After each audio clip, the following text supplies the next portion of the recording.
25 दिसंबर हमारी आजादी के संग्राम के एक प्रमुख संग्रामी चंद्र सिंह गढ़वाली का जन्मदिन है। रचनात्मक शिक्षक मंडल उत्तराखंड द्वारा स्कूली बच्चों को आजादी के आंदोलन के विभिन्न पहलुओं से अवगत कराए जाने के क्रम में अब हम चंद्र सिंह गढ़वाली के बारे में विस्तार से जानेंगे। ये समस्त जानकारी हम राहुल संकृत्यायन द्वारा लिखित पुस्तक वीर चंद्र सिंह गढ़वाली से ले रहे हैं। तो लीजिए, इस श्रृंखला के पहले एपिसोड में मैं हेमंत बिष्ट नैनीताल से इस पुस्तक की राहुल संकृत्यायन जी द्वारा लिखी भूमिका का वाचन कर रहा हूं। चंद्र सिंह गढ़वाली की जीवनी कितनी महत्वपूर्ण और ज्ञानवर्धक है, इसे इस पुस्तक के पाठकों से कहने की आवश्यकता नहीं। सन 1857 में हमारे सैनिकों ने अपने देश की आजादी के लिए विदेशियों के खिलाफ बगावत का झंडा उठाया था।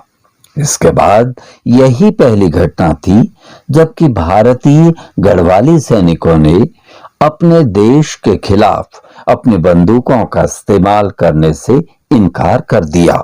उस वक्त सारा देश अंग्रेजों के खिलाफ था, लेकिन सशस्त्र क्रांति के लिए तैयार नहीं। यदि उसकी संभावना होती तो इसमें शक नहीं, वीर गढ़वाली सैनिक एक एक कर कट के मर जाते, तभी उनके हाथों से बंदूकें छूटती। पेशावर के इस विद्रोह से प्रेरित होकर नेताजी द्वारा संगठित आजाद हिंद फौज में सम्मिलित होने में गढ़वाली सबसे पहले रहे।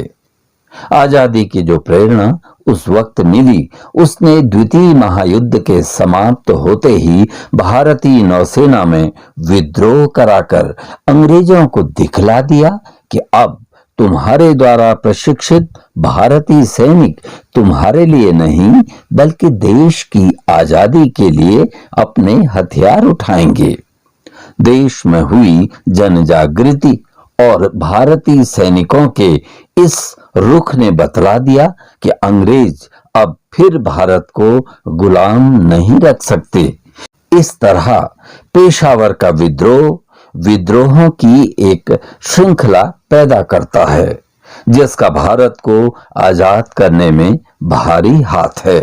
वीर चंद्र सिंह इसी पेशावर विद्रोह के नेता और जनक थे। चंद्र सिंह के रूप में हमारे देश को एक अद्भुत जननायक मिला। अफसोस है कि देश की परिस्थिति ने उसे अपनी शक्तियों के विकास और उपयोग का अवसर नहीं दिया। स्वतंत्रता संग्राम के सेनानियों की हमारा देश कद्र कर रहा है। सन 1857 ईस्वी के नायकों के स्मारक बन रहे हैं और महात्मा गांधी के नेतृत्व में जो महान आंदोलन छिड़ा, उसके नेताओं का भी पूरा सम्मान करते कोशिश की जा रही है कि मालूम हो देश की आजादी का श्रेय केवल उन्हीं को है। खुदीराम बोस, भगत सिंह, चंद्रशेखर आजाद और उनके साथियों की कुर्बानियों पर पर्दा डालने की कोशिश की जा रही है, लेकिन इतिहास उन्हें भुला नहीं सकता। ये निश्चित है। यहाँ हम गढ़वाल के सांस्कृतिक और बौद्धिक नेता श्री मुकंदीलाल बैरिस्टर ने मुकदमे के फैसले के 23 वर्ष बाद गढ़वाल के साप्ताहिक देवभूमि 15 नवंबर 1953 में भारतवर्ष की स्वतंत्रता में गढ़वाली सैनिकों की देन के नाम से एक लेख लिखा था, जिसके अंश से मालूम होता है कि पेशावर कांड में गढ़वाली वीरों ने जो असाधारण वीरता दिखलाई थी, उसका प्रभाव पीछे भी कितना पड़ा और उसमें बड़े भाई का कितना हाथ था। अब तक गढ़वाली सिपाही बतौर सिपाहियों के विदेशी शासनकर्ताओं के अधीन अपने लड़ाकेपन का सबूत देते रहे।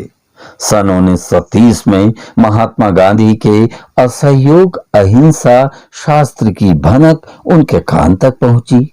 हवलदार चंद्र सिंह गढ़वाली आर्य समाजी था। वो पेशावर की छावनी से शहर में आता जाता और जनता के भाव मालूम करके छावनी में पहुंचता।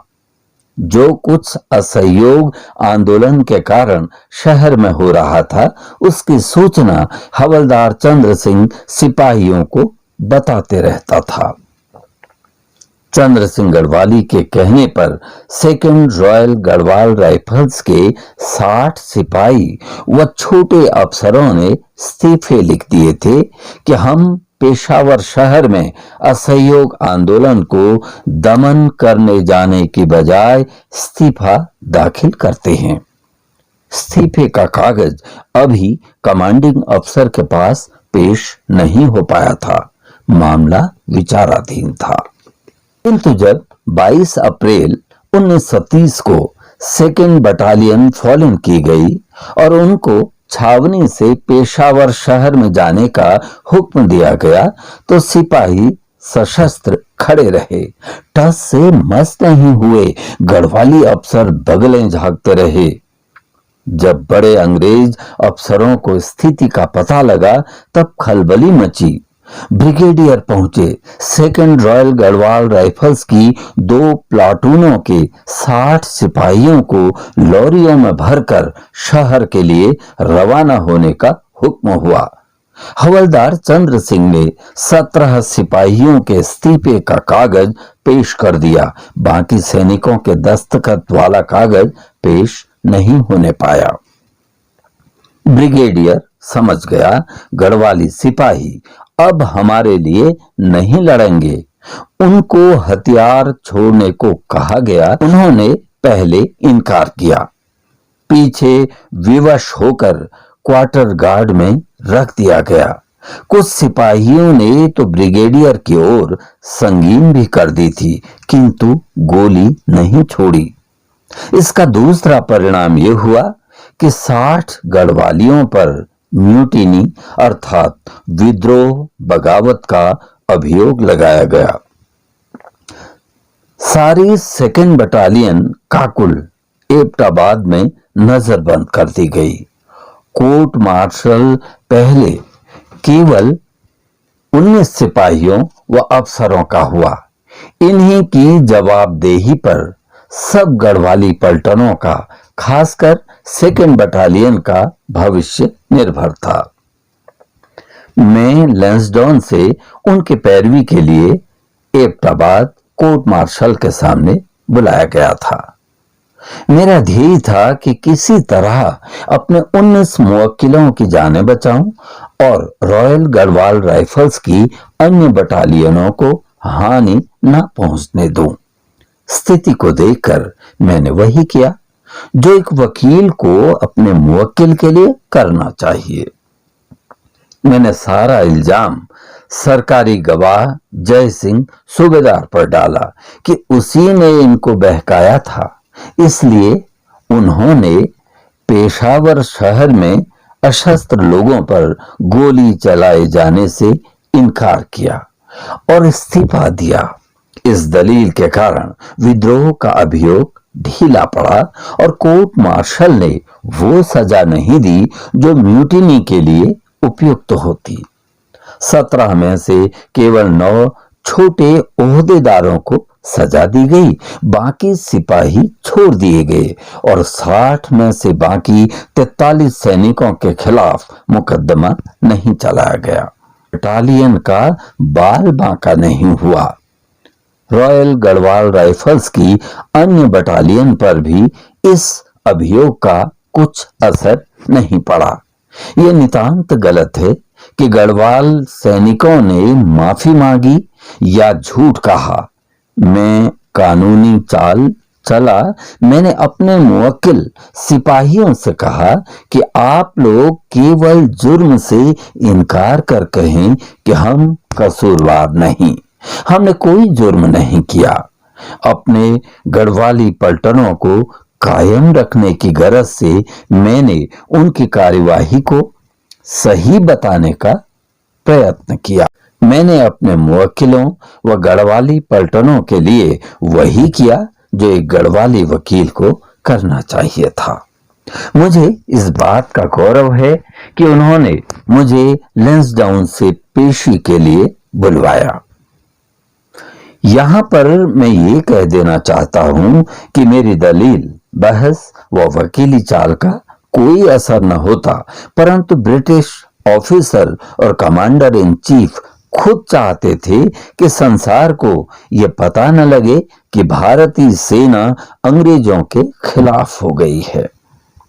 इसलिए उन्होंने मेरी दलील व बहस पर गौर करके हवलदार चंद्र सिंह गढ़वाली को आजन्म कैद की सजा दी, औरों को 8 वर्ष से 2 वर्ष के कारावास का दंड दिया।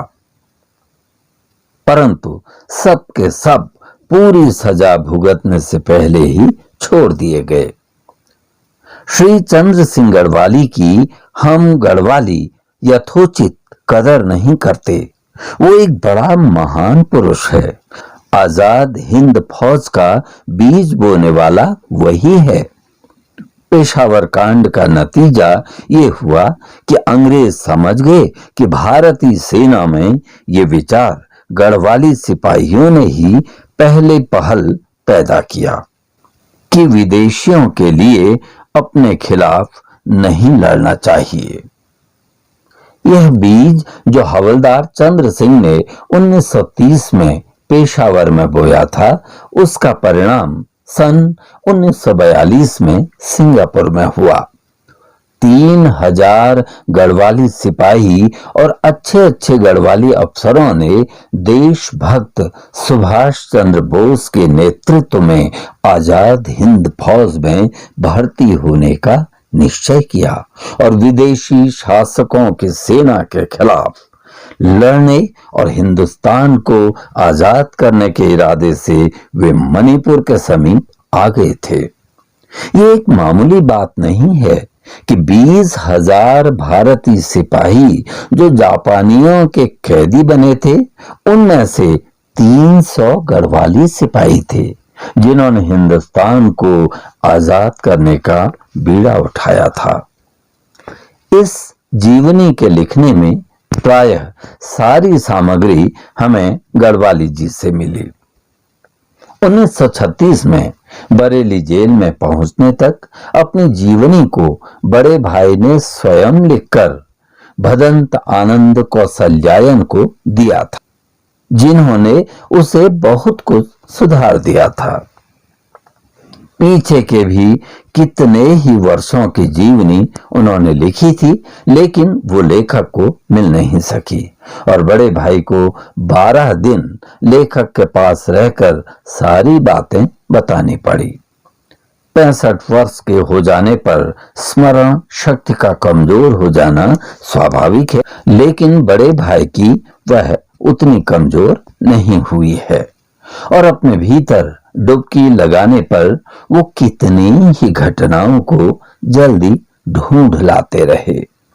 प्रकृति की तरफ से उन्हें बहुत अच्छा स्वास्थ्य मिला है, लेकिन जिन चिंताओं में उनके ये अंतिम वर्ष बीत रहे हैं और मलेरिया और पेचिश से सदा पीड़ित रहने वाले जिस भाबर को उन्होंने अपना अंतिम निवास बनाया है, उसने स्वास्थ्य पर बुरा प्रभाव डाला है।